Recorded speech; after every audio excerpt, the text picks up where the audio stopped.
I want to say that I'm really honored to be here in Tallahassee for this World Cross Country Championship here. Cross country is such a unique event. This is where some of us will build our careers through cross country, and more importantly, to nearly all other sports, they start with cross country or maybe natural competing. When I say natural, because we always run not in the track or on the roads most of the time, but we go through the woods. So for me to be able to win, and I just want to say, winning 5 times in a row was a major milestone in my career as an athlete. Thank you. Yes, a big milestone. So, Paul, at the Tokyo World Championships this year, our friend Jimmy Gracier, who's sitting here in the front row with us, won the 10,000 meter final by 5,000ths of a second. It reminded us all of a few races between you and Haile. Did you also feel the same? Yes, and I want to say that to my friend, I was also in Tokyo. I was able to watch the 10,000 finals. And looking in terms of that, it gave me the memories of what it used to be in 2000 Olympic Games between me and Haile Selassie. This is what sports all about. Between me and Haile, those days, we were fighting, having an hectic or real fight when it comes to the competition. But immediately after that, we hug each other and we say, well, let's meet the next day. But luckily, this is what we had been able to do. Haile was very good as we fight, but he had an upper hand. But again, when it comes to cross country, between Haile and Paul Tergat, I think that was the time Haile said that he gave up also. And I believe out of that, looking in terms of our competition, rivalry and all that, good rivalry in the track, but when we came, we built a good relationship also and partnership within our families, and also as a nation. The two nations to date are very close because of what we used to do as athletes also. And that is why sports is an avenue and opportunity to be able to bring people together for generations.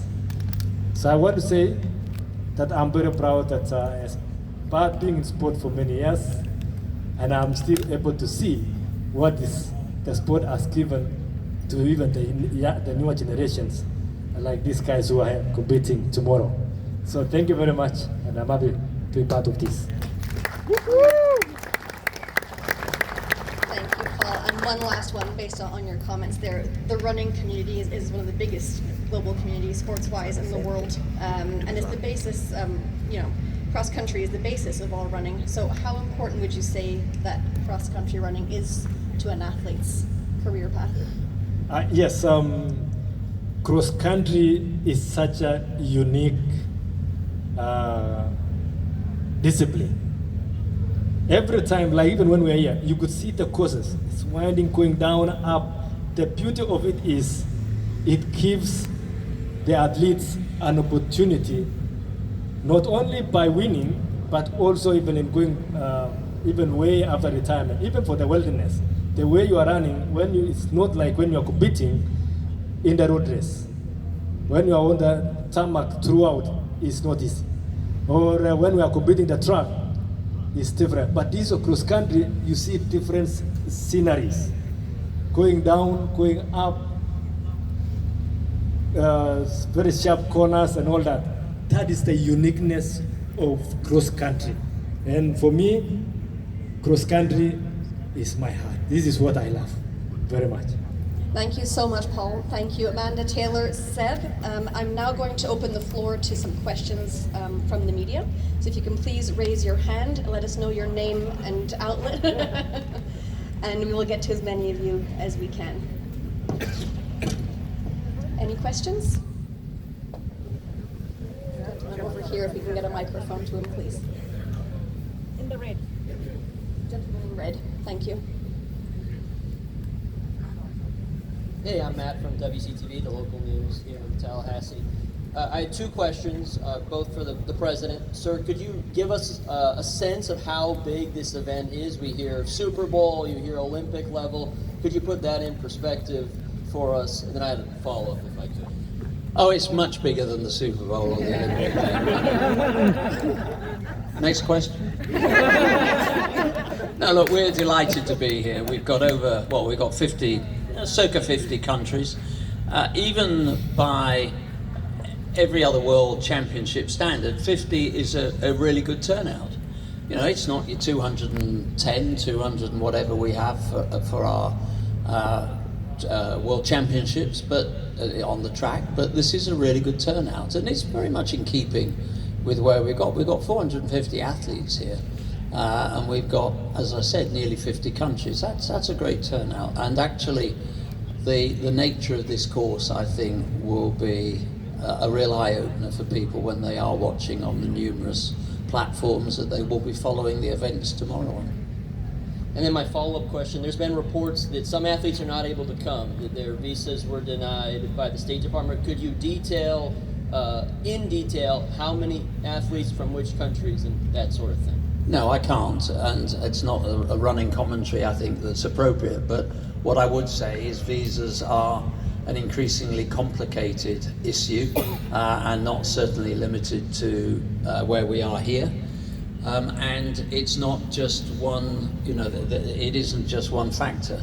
It can be about administrative timeliness, it can be about various post holders and access to those post holders. We're living in a more complicated world, and we need to continually learn from that. We've had great support on those particular issues, and from the United States Olympic and Paralympic Committee, USTNF have been incredibly helpful, as have local authorities as well. So we've got a good turnout tomorrow, but the world's complicated.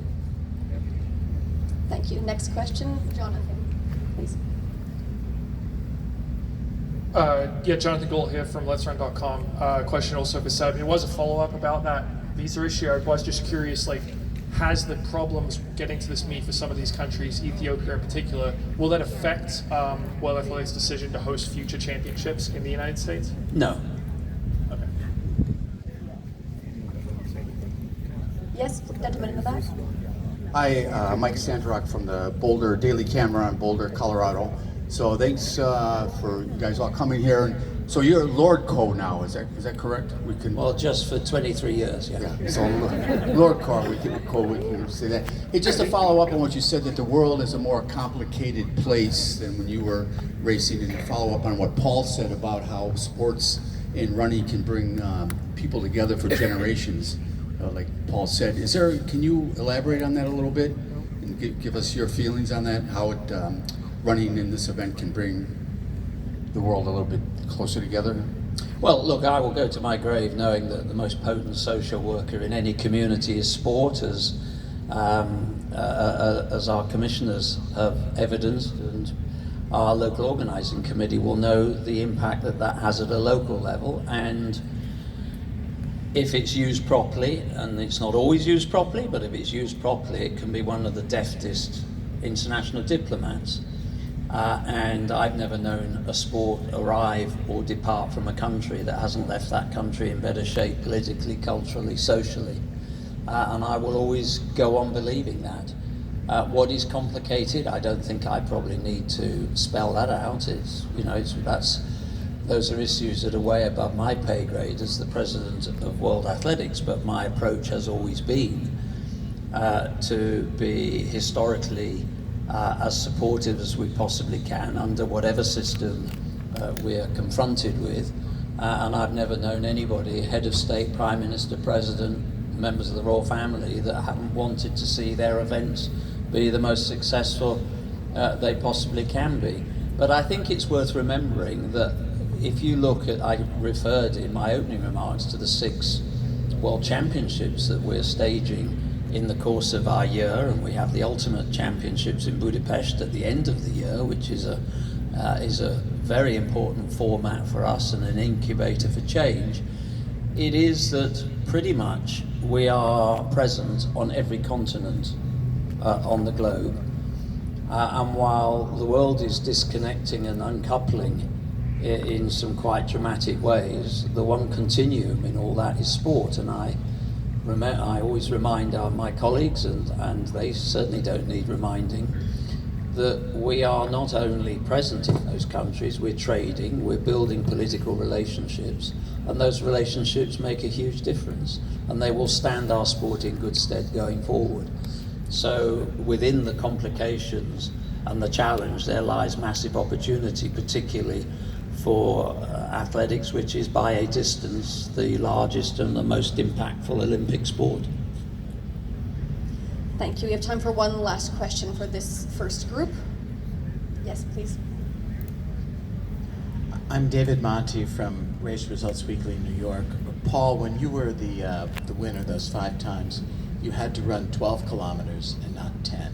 Was the longer distance, did that play to your advantage? Thank you. Thank you very much. Yeah, during our time it was 12 kilometers, world cross country. But again, as you just said,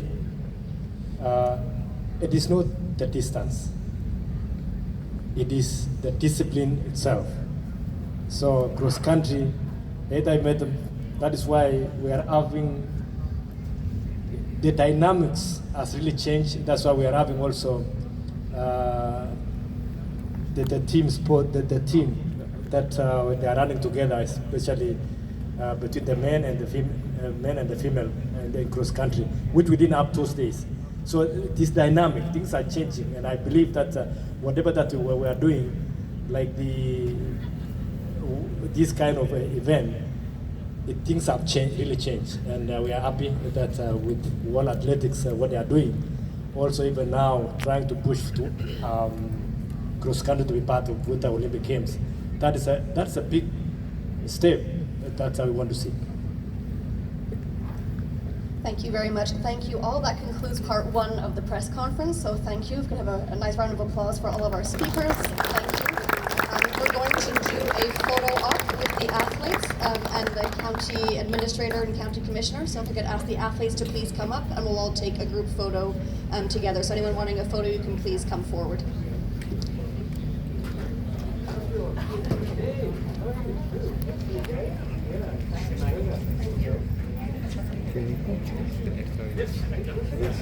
American.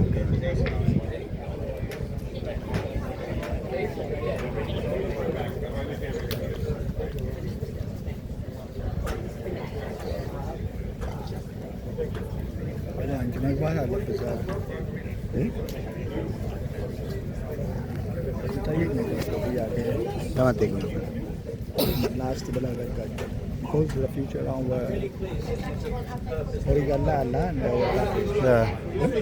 I'm guarantee to get a visa. Yeah. Hey, go was